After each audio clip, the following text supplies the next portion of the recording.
આ તમામ લોકો ઝડપાઈ ચૂક્યા છે। હજુ પણ કાર્તિક પટેલ બાકી છે કે જે વિદેશમાં હોવાથી ઝડપાયો નથી, પરંતુ આ ખ્યાતિકાંડમાં અનેક મહત્વના ખુલાસાઓ થયા છે।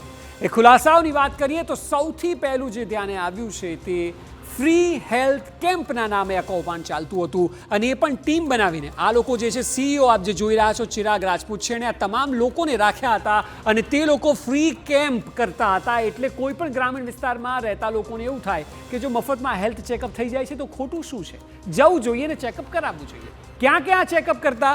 અમદાવાદ ગ્રામ્યમાં, ગાંધીનગરમાં, મહેસાણામાં, આવા અનેક ગામડાઓ પસંદ કરતા જિલ્લાના કે જ્યાં લોકો ઓછા જાગૃત હોય, ત્યાં સુવિધાઓ ન હોય અને તે લોકોને ક્યાંક તેમની જાળમાં ફસાઈ શકાય। એટલે કેમ્પ અહીંયા થતા હતા। કડીના 9 ગામોમાં મેડિકલ કેમ્પ કર્યાનો ઘટસ્ફોટ થયો છે। મામલો આખો કડીથી જ બહાર આવ્યો હતો, પરંતુ એ ગામ સિવાય પણ 9 એવા ગામો છે કે જ્યાં લોકોએ મેડિકલ કેમ્પ કર્યા છે।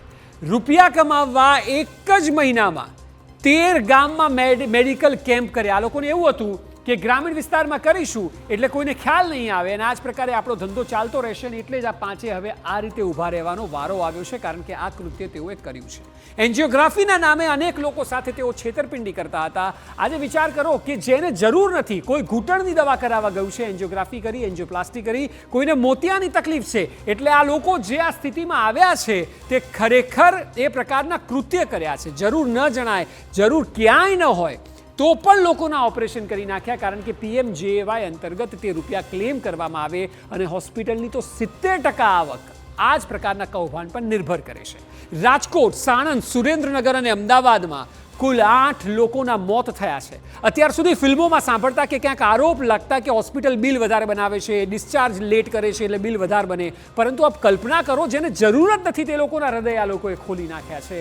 આવા શહેરોમાં 8 લોકોના મોત થયા છે। ગ્રામીણ વિસ્તારના તમામ દર્દીઓ, અનેક દર્દીઓ એવા છે કે જેના ખોટી રીતે ઓપરેશન કરાયા, મોટા ભાગના લોકો એવા જ છે કે જેમને જરૂર જ નહોતી અને તેમને ઓપરેટ કરી દેવામાં આવ્યા। એટલે આ કિસ્સો, આ લોકો એ ખરેખર હત્યારાઓ છે।